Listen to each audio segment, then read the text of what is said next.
교회 안의 청년 세대, 3040 세대의 생각과 교회가 이들을 어떻게 안아야 할지 생각해 보겠습니다. 목회데이터 연구소 지용근 대표 초대했습니다. 대표님 안녕하세요. 네, 안녕하세요. 예. 네. 한국 교회에서 청년 세대, 3040 세대가 감소하고 있다는 말들은 흔히 하는데 실제로 추세는 어떤가요? 아무래도 이제 지난 한 10년 사이를 보면 개신교인들이 많이 줄어들었어요. 그런데 모든 연령대별로 골고루 줄어드는 게 아니라 특정 연령층이 많이 줄어들었단 말이에요. 지난 10년 사이 지금 20대 청년들 같은 경우는 19%에서 9%로 줄어들었고요. 반 정도가 줄어들었죠. 그다음에 예. 30대 청년들도 21%에서 11%로 반 정도 줄었으니까. 그다음에 또 하나는 보통 이제 우리가 교회에서 이탈한다 그럴 때 20, 30대 청년들 많이 얘기하는데 지금은 40대까지도 많이 이탈하고 있습니다. 40대 같은 경우도 지난 10년 사이 26%에서 14%로 여기도 한 절반 정도 줄었습니다. 20대, 30대, 40대가 많이 줄는 그런 형국이라고 볼 수 있죠. 네. 20대, 30대, 40대, 40대까지도. 네. 10년 사이에 절반이나 줄었어요. 그렇습니다. 네. 근데 이제 코로나 이후에 우리가 흔히 교회를 많이 떠났다고들 얘기하는데 네. 뭐 20, 30대, 40대 코로나 때 많이 떠났나요? 그런 건 아니고 이제 저 10년 사이 이렇게 된 거고 예. 저희가 이제 코로나 때는 특별히 이제 3040 세대들을 한번 저희가 리서치를 해봤더니 지금 현장 예배를 이탈한 비율이 한 30%가 좀 넘고 있습니다. 코로나 이후에 계속 그 추적 조사를 해보면 각 연령대별로 지금 현장 예배를 가장 안 나오는 사람들이 30대, 40대들이에요. 60대 이상 고령층하고 20대 청년층은 그래도 현장 예배를 많이 나오는데 중간에 이제 허리 세대인 30대, 40대가 안 나오는 편이죠. 웬만한 한국교회 전체적으로 지금 3040이 많이 없는 그런 상황이 있다고 볼 수 있습니다. 청년층이 교회를 떠나는 이유도 조사를 하고 있죠. 네, 저희가 조사를 했더니 이탈자들 좀 이유를 물어보면 가장 큰 건 뭐냐면 일단 설교가 은혜가 안 돼서 이런 요인이 높아요. 설교. 아무래도 이제 교회를 만족한다 그러면 가장 큰 요인이 설교거든요. 그다음에 또 교회를 불만족하는 사람들도 가장 큰 이유가 설교가 마음에 안 들어서 이런 거예요.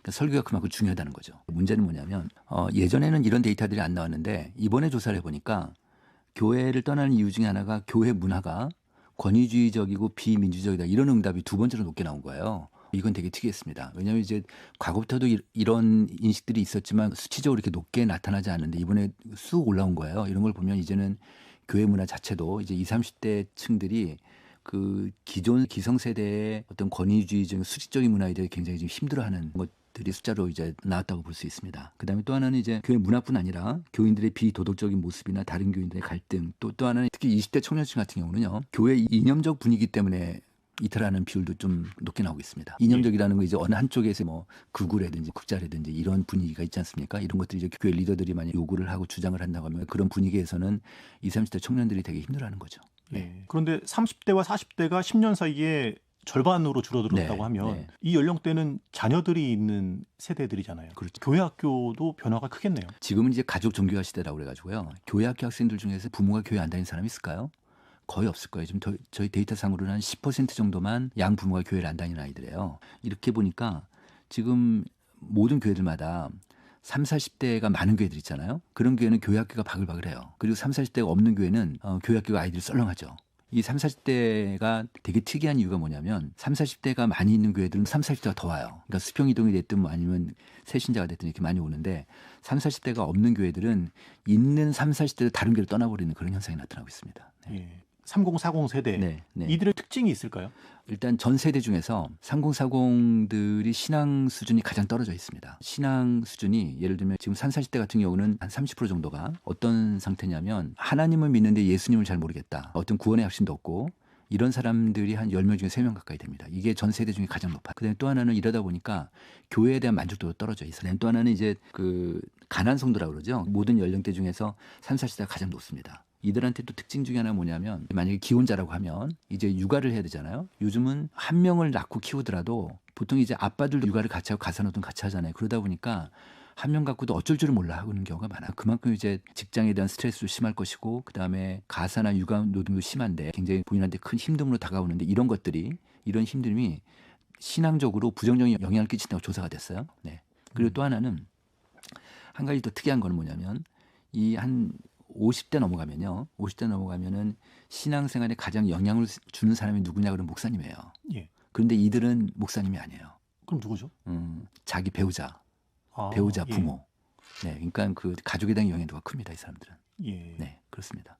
그렇다면 이들이 기대하는 교회의 바람직한 모습, 뭐 이들이 선호하는 교회의 상 이런 것도 좀 조사해봤어요. 네, 아까 제가 말씀드린 대로 일단 권위주의적인 거나 비민주적인 것을 굉장히 힘들어하니까 그러니까 이런 것들이 없고 좀 수평적이고 그다음 소통이 잘 되고 공감할 수 있는 이런 조직 문화, 이런 교회 문화를 굉장히 원하고 있고요. 그다음에 아무래도 이제 교인들 간의 진정성 있는 그런 관계, 그다음 교제 이런 걸 되게 원해요. 그래서 이들은요, 모든 연령층 중에서 이 3, 40대를 소그룹으로 묶어놓잖아요. 그럼 되게 잘 돼요. 그래서 소그룹으로 묶어놓는데 남자 따로 여자 따로는 아닌 거고요.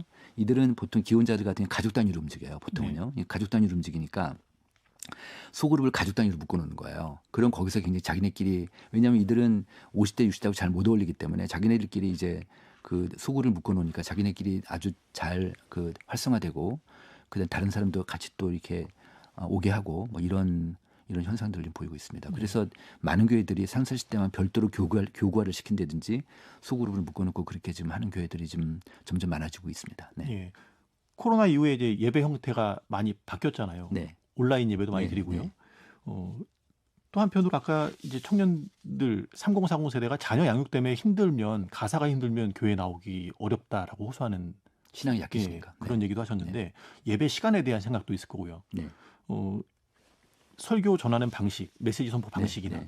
이런 어떤 전반적인 어떤 교회 운영에 대한 변화 이런 요구도 있나요? 코로나 이후에 이제 우리가 준비되지 않은 상태에서 탁 훅 들어온 것이 이제 온라인 예배잖아요. 지금 시대 흐름이 어떠냐면요.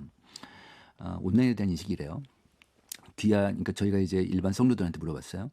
귀하의 개인적인 신앙생활, 신앙 성장을 위해서 가장 도움받는 게 무엇입니까? 물어봤어요. 그러면요. 10년 전에는 목사님 설교였습니다. 목사님 설교하고 예배였거든요. 지금은요. 그게요. 10년 전에 64%에서 지금 28%로 확 줄어들었어요.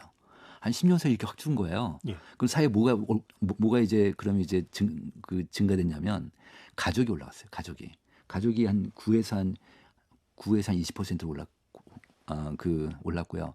그다음에 또 하나는 미디어가 올랐습니다. 미디어요. 미디어가 10년 전에 1%였거든요. 이번에 19%로 올랐어요. 그러니까 만약에 이 설문을 또 이제 10년 후에 한다고 하면 그럼 미디어가 더 오를 거 아니에요. 그죠? 그래서 미디어의 영향이 굉장히 큰데 그래서 지금은 사람들이 다 유튜브 뭐 거의 뭐 매일 보다시피 하니까 또 유튜브 오랫동안 보고 하다 보니까 유튜브를 통해서 이제 자기 신앙 성장을 이루려고 하는 이런 교인들이 많은데 이런 교인들조차도 현장 예배를 나가더라도 온라인으로 자기 신앙생활을 하는 거죠. 말하자면 이런 믹스적인 게 있어서 이거를 무시할 수는 없겠다 이렇게 볼 수 있습니다. 네. 예. 대표님은 한국 교회가 뭘 바꿔야 된다고 보세요? 아이들이 교회 안 나오는 건 부모들의 문제일 수 있잖아요. 지금은 그렇죠. 다 가족 종교니까. 예. 그러니까 부모들을 우리가 잘 관리해야 되고 부모 교육을 시켜야 되는데 지금 이런 통계가 있습니다.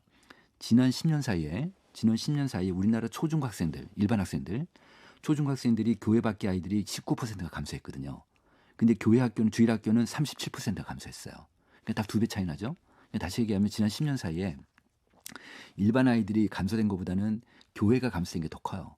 근데 문제는 초등학생인데 초등학생 같은 경우는 지난 10년 사이에 4%밖에 감소가 안 됐어요. 우리나라에. 그렇게 많이 감소가 안 됐어요. 근데 교회는 36%가 감소가 됐어요. 결국은 조금만 더 생각을 하면 한국 교회가 이들의 부모 세대 30대 40대를 영성을 관리 못한 거고 그냥 방창고밖에 안 된다는 생각이 드는 거예요.